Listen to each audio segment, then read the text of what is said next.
Fala, meus amigos, beleza? Compadre, Donald Trump não tá pra brincadeira. Vou mostrar aí pra vocês um vídeo, legendado evidentemente, onde vocês vão poder ver as medidas que ele vai tomar nos Estados Unidos contra a censura e contra a supressão da liberdade de expressão. Ou seja, ele realmente está muito afim de acabar com o deep state americano, com aquelas pessoas que sacanearam ele, com aquelas pessoas que simplesmente quiseram calar os americanos, e vocês sabem que hoje ele tem como fazer e ele quer fazer.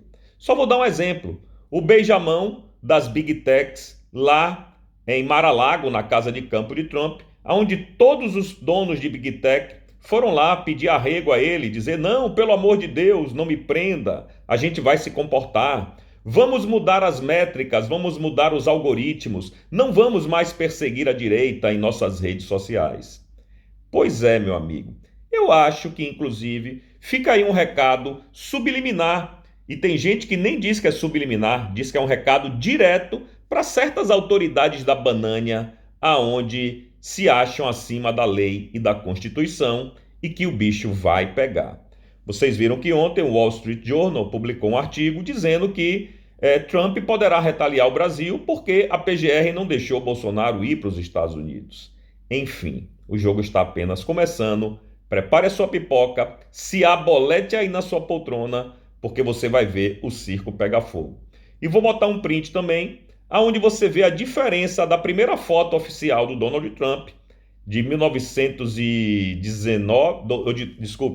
de 2020, se eu não me engano, 2018, sei lá, já me atrapalhei todo aqui. Mas vocês vão ver a foto aí do Donald Trump no primeiro mandato e no segundo mandato. É isso que eu queria dizer. Olha a diferença no olhar do cara. Dá uma olhada no vídeo e deixa aí nos comentários se você acha que é um recadinho para certas autoridades em Banânia também. If we don't have free speech, then we just don't have a free country. It's as simple as that. If this most fundamental right is allowed to perish, then the rest of our rights and liberties will topple, just like dominoes, one by one. They'll go down. That's why today I'm announcing my plan to shatter the left-wing censorship regime and to reclaim the right to free speech for all Americans. And reclaim is a very important word in this case because they've taken it away. In recent weeks, bombshell reports have confirmed that a sinister group of deep state bureaucrats, Silicon Valley tyrants, left-wing activists, and depraved corporate news media have been conspiring to manipulate and silence the American people. They have collaborated to suppress vital information on everything from elections to public health. The censorship cartel must be dismantled and destroyed, and it must happen immediately. And here's my plan.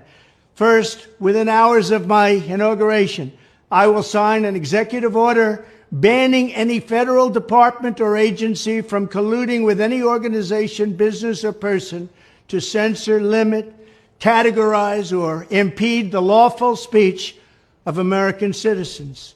I will then ban federal money from being used to label domestic speech as mis- or disinformation. And I will begin the process of identifying and firing every federal bureaucrat who has engaged in domestic censorship, directly or indirectly, whether they are the Department of Homeland Security, the Department of Health, Human Services, the FBI, the DOJ, no matter who they are. Second, I will order the Department of Justice to investigate all parties involved in the new online censorship regime, which is absolutely destructive and terrible, and to aggressively prosecute any and all crimes identified. These include possible violations of federal civil rights law, campaign finance laws, federal election law, securities law, and antitrust laws, the Hatch Act, and a host of other potential criminal, civil, regulatory, and constitutional offenses.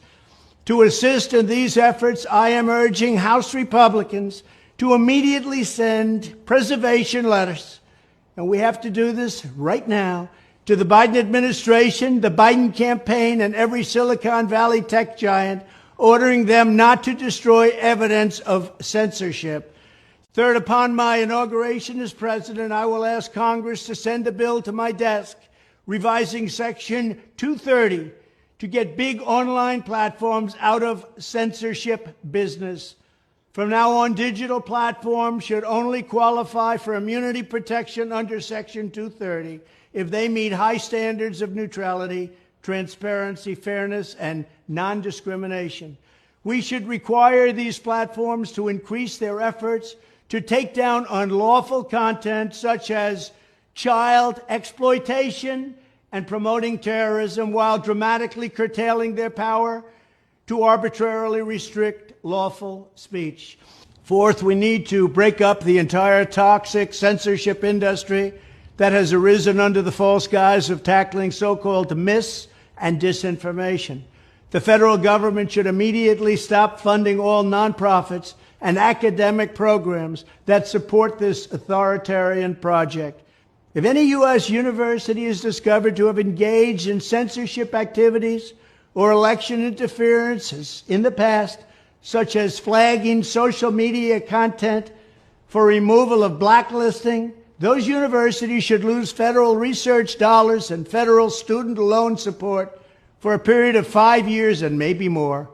We should also enact new laws laying out clear criminal penalties for federal bureaucrats who partner with private entities to do an end run around the Constitution and deprive Americans of their First, Fourth, and Fifth Amendment rights. In other words, deprive them of their vote. And once you lose those elections, and once you lose your borders like we have, you no longer have a country.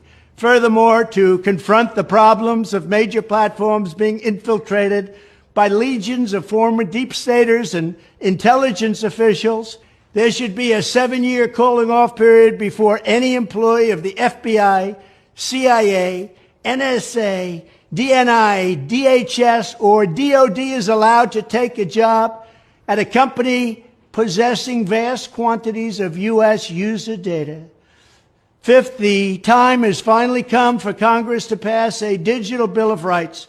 This should include a right to digital due process. In other words, government officials should need a court order to take down online content, not send information requests such as the FBI was sending to Twitter. Furthermore, when users of big online platforms have their content or accounts removed, throttled, shadow banned, or otherwise restricted, no matter what name they use, they should have the right to be informed that it's happening, the right to a specific explanation of the reason why, and the right to a timely appeal. In addition, all users over the age of 18 should have the right to opt out of content moderation and curation entirely and receive an unmanipulated stream of information if they so choose. The fight for free speech is a matter of victory or death for America and for the survival of Western civilization itself. When I am president, this whole rotten system of censorship and information control will be ripped out of the system at large. There won't be anything left. By restoring free speech, we'll begin to reclaim our democracy and save our nation. Thank you, and God bless America.